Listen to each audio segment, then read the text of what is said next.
Russia Ukraine போர் அப்படிங்கிறதுக்கு ஒரு முடிவே இல்லையா? இந்த கேள்வி எல்லார் மனசுலையும் இருக்குது. அடிக்கடி நியூஸ் வாசிக்கும் போது என் மனசில் இருக்கக்கூடிய கேள்வி தான். ஏன்னா ரஷ்யா உக்ரைன் 28 பாயிண்ட் அடங்கிய ஒரு பீஸ் டீல், அதில் 2 நாடுகளும் கையெழுத்து போடணும் அப்படின்னு சொல்லி ட்ரம்ப் அவர்களுடைய உத்தரவு, அந்த உத்தரவுக்கு இவ்வளோ நாள் தான் அப்படின்னு சொல்லக்கூடிய ஒரு டெட்லைன், இதெல்லாம் தாண்டி ரஷ்யா உக்ரைன் போர் அப்படிங்கிறது மறுபடியும் நீண்டுக்கிட்டே இருக்குது. இந்த போர் முடிவடையதோ இல்லையோ, உக்ரைன் அவ்வளோதான் முடிஞ்சே போயிடுவாங்க அப்படிங்கிற லெவலுக்கு மாறிக்கிட்டே இருக்காங்க. திடீர்னு பார்த்தா உக்ரைனுடைய அதிபர் செலன்ஸ்கி அவர்கள் ட்ரம்ப் அவர்கள் கூட பேசுகிறதுக்கு அனுமதி கேட்டிருந்தார் பார்த்தீங்களா? அந்த அனுமதியில் பல திடுக்கிடும் தகவலை பரிமாறப் போகிறாராம். அதில் இன்னைக்கு வந்திருக்கக்கூடிய ஒரு செய்தி மறுபடியும் கொஞ்சம் மண்ணெண்ணெயை ஊற்றிருக்கு.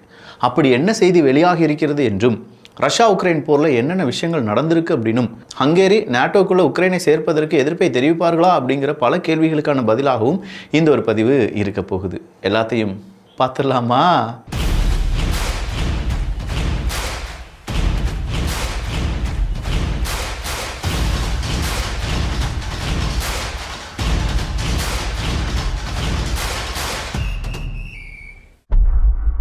வருங்காலங்களை பற்றியும் அரசியலை பற்றியும் படிக்கக்கூடிய நமக்கு ஒரு விஷயம் மட்டும் நல்லா புரியுது. ஒரு லாங் விஷன் இருந்தால் தான் எதிர்காலம் அப்படிங்கிறது செமையாக இருக்கும். அதே மாதிரி தான் நம்முடைய வாழ்க்கையிலும் ஒரு 10-15 வருஷத்துக்கு பிறகு நம்முடைய வாழ்க்கை இதே மாதிரி போகணும், இல்லை இதை விட நல்லா இருக்கணும் அப்படின்னா நம்ம பணத்தை கொஞ்சம் அதிகரிக்கணும். அதற்கு சிறந்த வழி இன்வெஸ்ட்மெண்ட் தான். பட் பிகினராக இருக்கக்கூடிய நிறைய பேருக்கும், இன்டர்மீடியட்டாக இருக்கக்கூடிய நிறைய பேருக்கும் நம்ம போடக்கூடிய பணம், இன்வெஸ்ட் பண்ணக்கூடிய பணம் காலியாகிடுச்சுன்னா, ஏகப்பட்ட டேக்ஸ் கொடுக்க வேண்டி இருந்துச்சுன்னா, இந்த மாதிரியான கேள்விகள்லாம் இருந்துச்சுன்னா, இதற்கு 100% கேபிட்டல் கேரண்டி பிளான்லாம் இருக்குது.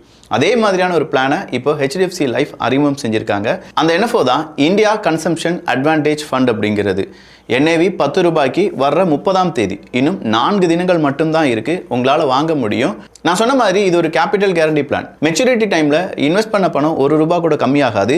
பட் மார்க்கெட் நல்லபடியாக பெர்ஃபார்ம் ஆயிருந்துச்சுன்னா அதுக்கான லாபமும் நமக்கு கிடைக்கும். மேலும் விவரங்களுக்கு கீழே இருக்கக்கூடிய லிங்கை நீங்கள் யூஸ் பண்ணிக்கலாம். NAV 10 ரூபா அப்படின்னு சொன்னேன். அது மட்டும் இல்லாமல் நம்ம மாதம் கட்டக்கூடிய ப்ரீமியம் எவ்வளோ வேணாலும் மாதம் நீங்கள் கட்டலாம். அந்த ப்ரீமியத்தில் 120 மடங்கு நமக்கு லைஃப் கவர் அப்படிங்கிறதும் கிடைக்கும். வருடத்திற்கு 2.5 லட்சம் ரூபாய் வரை இன்வெஸ்ட் பண்ணி அதில் கிடைக்கக்கூடிய லாபத்துக்கு டாக்ஸ் இல்லை என்பது குறிப்பிடத்தக்கது. NRI மாதம் 18,000 ரூபாய் இன்வெஸ்ட் பண்ணீங்கன்னா 2 கோடி வரை கிடைப்பதற்கான வாய்ப்புகளும் இருக்கு.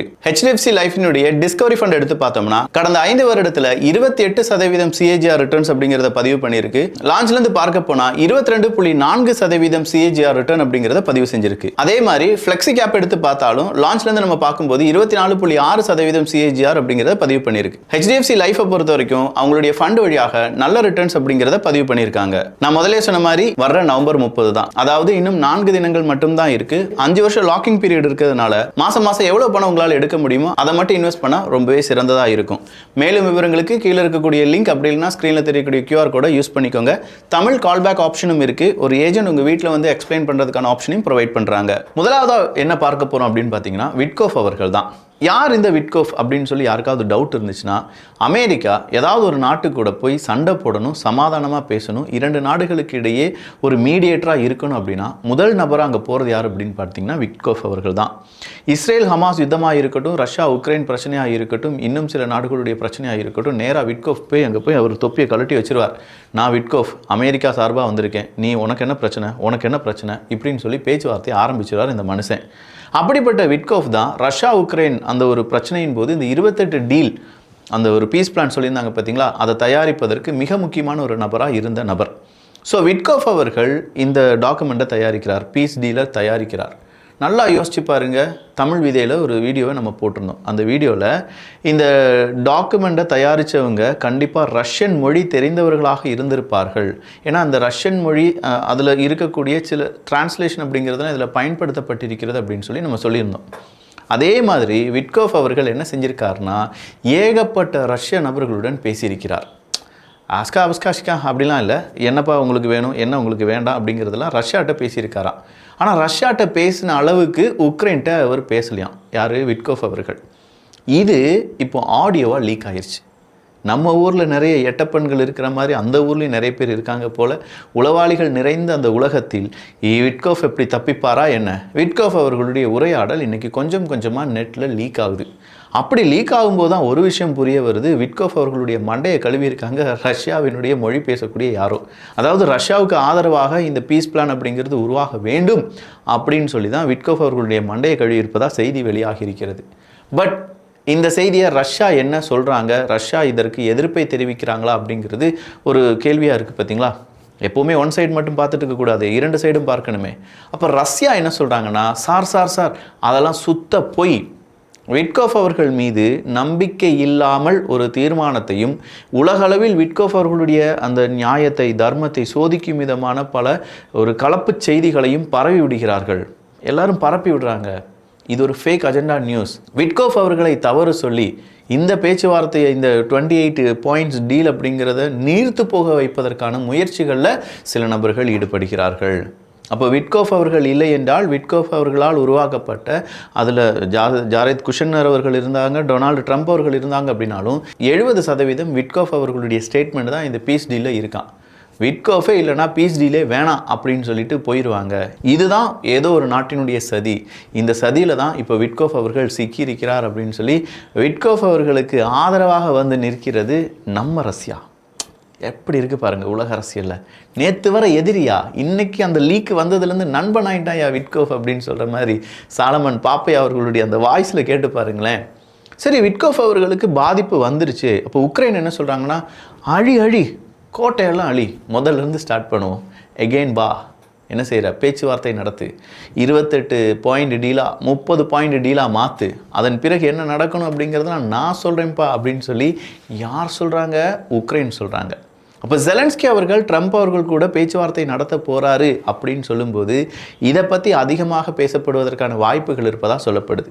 ஆனால் ட்ரம்ப் அவர்களை பொறுத்த வரைக்கும் ஜெலன்ஸ்கி அவர்களை நம்புறதை விட விட்கோஃப் அவர்களை ரொம்பவே நம்புவார். ஸோ விட்கோஃப் அவர்களுக்கு எதிரான ஒரு பரப்புரை செய்யப்படுகிறது அப்படிங்கிறத ட்ரம்ப் அவர்கள் எப்படி எடுத்துக்கொள்ளப் போகிறார்கள் அப்படிங்கிறது ஒரு $1 மில்லியன் கேள்வி. புரிஞ்சிருச்சு அவங்களுக்கு? ஒரு பேரை வச்சு கிட்டத்தட்ட 5-6 நிமிஷம் வீடியோ ஓட்டியிருக்கேன். என் திறமையை பார்த்துக்கோங்க. பட் உள்ளக்க கண்டென்ட் இருக்குது. இப்போ விட்கோஃப் அப்படிங்கிற அந்த மனுஷன் தான் இங்கே இருக்கக்கூடிய குளறுபடிகளுக்கு காரணமாக மாறும் பட்சத்தில், விட்கோஃப் அவர்களுக்கு ஆதரவாக ரஷ்யா களமிறங்கிய பட்சத்தில் இந்த பீஸ் டீல் அப்படிங்கிறது எக்ஸிக்யூட் ஆகுமா அப்படிங்கிறது மட்டும் ஒரு கேள்வி. செக் குடியரசு இருக்குது பார்த்தீங்களா, அடிக்கடி இந்த பேரை நம்ம கேள்விப்பட்டிருப்போம், செக் குடியரசு அப்படின்னு சொல்லி. இந்த செக் குடியரசு என்ன செஞ்சாங்க, நிறைய உக்ரைனுக்கு தேவையான ட்ரோன்ஸ்லாம் வாங்கி கொடுத்தாங்க. பட் வாங்கி கொடுத்தது அவங்க உருவாக்கின ட்ரோன் கிடையாதான். சீனாட்டிருந்து வாங்கி கிட்டத்தட்ட 20 மடங்கு விலையை அதிகப்படுத்தி யாரோ ஒரு பேர் இந்த செக் குடியரசு நாட்டுக்கு விற்பனை செஞ்சுருக்காங்க. நம்ம ஊரில் அரசியல்வாதிகள் ஆட்டையை போடுவாங்க பாருங்கள். சார் 2 லட்ச ரூபாய்க்கு கார் ஷீட்டு சார், வாயில் போடு 20 லட்ச ரூபாய்க்கு பஸ் ஸ்டாண்டர்டா இது அப்படின்னு சொல்லுவாங்கல்ல, அந்த மாதிரி தான் இங்கே. அதாவது செக் குடியரசில் ஒரு ட்ரோனை வாங்கி 10 ரூபாய்க்கு வாங்கி அதை 20 மடங்கா 100, 200 ரூபாய்க்கு விற்றுருவாங்களாம். அப்படி விற்று காசு பார்த்துருக்காங்க. இதை கண்டுபிடிச்சிட்டாங்க. எங்கேயோ ஊழல் நடக்குது அப்படின்னு சொல்லி பார்த்தா உக்ரைனுக்குள்ளேயும் ஊழல் நடக்குது. உக்ரைனுக்கு உதவ போகிறோம் அப்படின்னு சொல்கிற இடங்களிலும் ஊழல் நடந்திருக்கிறது. ஒட்டுமொத்தமாக உக்ரைன் ரஷ்யா இந்த யுத்தம் அப்படிங்கிறது ஊழல் நிறைந்த ஒரு யுத்தமாக இருக்கிறது. டோன்ஸ்க் ரீஜியனில் இன்றைக்கும் ரஷ்யாவினுடைய படை முன்னேறி இருக்கிறது. பல ஏரியாக்களில் உக்ரைனுடைய ஃப்ரண்ட் லைன் என்சர்க்கிள் செய்யப்பட்டிருக்கிறது என்கிற தகவல் உக்ரைனுக்கு பெரிய பதட்டத்தை கொடுக்கலாம். நேற்று ஒரே நாளில் மட்டுமே 1500க்கும் அதிகமான உக்ரைனுடைய இராணுவ வீரர்கள் கொல்லப்பட்டிருக்கலாம் அப்படிங்கிற ஒரு செய்தி வெளியாகி இருக்கிறது. காரணம் என்ன அப்படின்னு பார்த்தீங்கன்னா ரஷ்யாவினுடைய இந்த என்சர்க்கிள்மெண்ட் தான். அதே மாதிரி ரஷ்யாவினுடைய சில ட்ரோன்ஸ் சாப்ரோசிஷியாவில் இருக்கக்கூடிய மனிதர்கள் மீது மோதி அவங்களுக்கு காயம் ஏற்பட்டது அப்படின்னு சொல்கிறாங்க. ரஷ்யாவை பொறுத்த வரைக்கும் ரஷ்யாவுக்கு எந்த அதிகாரமும் கிடையாது. நாட்டோக்குள்ளே உக்ரைன் வரணுமா வேண்டாமா அப்படிங்கிற தீர்மானிக்கும் சக்தியாக ரஷ்யாவுக்கு எந்த அதிகாரமும் கிடையாது. அதற்கான எந்த தகுதியும் ரஷ்யாவுக்கு கிடையாது அப்படின்னு சொல்லி செக்ரட்டரி ஜெனரல் அவர்கள் கூறியிருக்கிறார்கள். நேட்டோக்குள்ளே சரி நாங்கள் சொல்லலை, நீங்கள் வேணால் நேட்டோக்குள்ளே உக்ரைனை சேர்த்துக்கிட வேண்டியதானே அப்படின்னு கேட்டால் அதுவும் முடியாதுன்னு சொல்கிறீங்க. இல்லை, நேட்டோக்குள்ளே உக்ரைனை சேர்ப்பது ரஷ்யாவால் தடுக்க முடியாது. நீங்கள் அக்செப்ட் பண்ணுங்கயா, அதன் பிறகு ரஷ்யாவால் முடியுமா முடியாதா அப்படிங்கிறத நாங்கள் பார்க்குறோம், சோடி போட்டு பாருங்க அப்படின்னு கேட்டால் அது முடியாதுங்கிறாங்க. சரி பார்க்கலாம். சரி, அதே ரஷ்யாட்ட போய் சார் அந்த பீஸ் பிளான் இருக்குது பார்த்தீங்களா, அதை பற்றி நீங்கள் வெளியில் பேசுங்களேன் தைரியமா அப்படின்னு கேட்டதுக்கு ரஷ்யாவுடைய டெப்யூட்டி ஃபாரின் மினிஸ்டர்லாம் ஒரு வார்த்தை சொல்லியிருக்கார். we are not ready to discuss in publicly.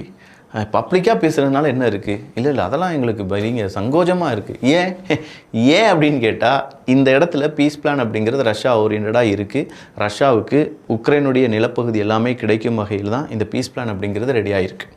So இதை பப்ளிக்காக சொல்லி அது நிறைய நாடுகள் உக்ரைனுடைய ஆதரவாளர்களாக வந்து மறுபடியும் அது ரஷ்யாவுக்கு தலைவலியாக மாறுவது அப்படிங்கிறதுலாம் தேவையில்லாத விஷயம். அதனால தான் அவங்க சொல்கிறாங்க பப்ளிக்காக நாங்கள் இதை டிஸ்கஸ் பண்ணுறதுக்கு விரும்பலை. உக்ரைன் மற்றும் லாத்வியாவினுடைய ஃபாரின் மினிஸ்டர்ஸ் இன்னைக்கு ஐரோப்பிய ஒன்றிய நாட்டு தலைவர்கள் கூட டிஸ்கஸ் பண்ணி 2 பேருமே அவங்களுடைய ரிப்போர்ட்டை சப்மிட் பண்ணியிருக்காங்க என்கிற தகவல் வெளியாகி இருக்கிறது. ஹங்கேரியனுடைய பிரைம் மினிஸ்டர் ஃப்ரைடே நேரடியாக ரஷ்யாவுக்கு போகிறாராம். எதுக்காக அப்படின்னு சொல்லி பார்த்தா, இல்லை நிறைய டிஸ்கஸ் பண்ண வேண்டியிருக்கு எனக்கும் ரஷ்யாவுக்கும், நான் அங்கே போய் டிஸ்கஸ் பண்ண போகிறேன்ப்பா அப்படின்னு சொல்லி ஹங்கேரியனுடைய பிரைம் மினிஸ்டர் நேரம் எங்கே போயிருக்காரு, ரஷ்யாவுக்கு போகிறார். அதே மாதிரி கிர்கிஸ்தான் மற்றும் ரஷ்யா இவங்களிடையே 7க்கும் அதிகமான டாக்குமெண்ட்ஸ் அப்படிங்கிறது கையெழுத்திடப்பட்டிருக்கிறது என்றும் 2 நாட்டு உறவில் இது ஒரு பெரிய மைல்ஸ்டோன் அப்படிங்கிறதும் புட்டின் அவர்களால் பாராட்டப்பட்ட இந்த ஒரு ஒப்பந்தம் மிகப்பெரிய ஒரு மாற்றத்தை கூட ஏற்படுத்தலாம். ஏன்னா உக்ரைனுக்கு ஆதரவாக அங்கே பால்டிக் நாடுகள்லாம் இருக்கும்போது ரஷ்யாவுக்கு ஆதரவாக கிர்கிஸ்தான் போன்ற நாடுகள் களம் இறங்குவார்கள் அப்படிங்கிற நம்பிக்கை கொடுக்கப்பட்டு வருகிறது. சீனாவுக்கு எதிராக இங்கே அமெரிக்கா நடத்தின நாடகங்கள் எல்லாம் இப்போது ஓரளவுக்கு அவ்வளோதான் முடிவுக்கு வந்துவிட்டது அப்படின்னு சொல்கிறாங்க. சீனாவுக்கு எதிராக அமெரிக்கா நடத்திய டாரிஃப் யுத்தம் எல்லாமே முடிஞ்சிருச்சு, 2 பேருமே பேசிக்கொள்ள போகிறார்கள் அப்படின்னு சொல்லும்போது இதை ரொம்ப நுணுக்கமாக கவனித்து கொண்டிருக்கிறது ரஷ்யா. ஏன் இதை ரஷ்யா ரொம்ப நுணுக்கமாக கவனிச்சுட்டு இருக்காங்க?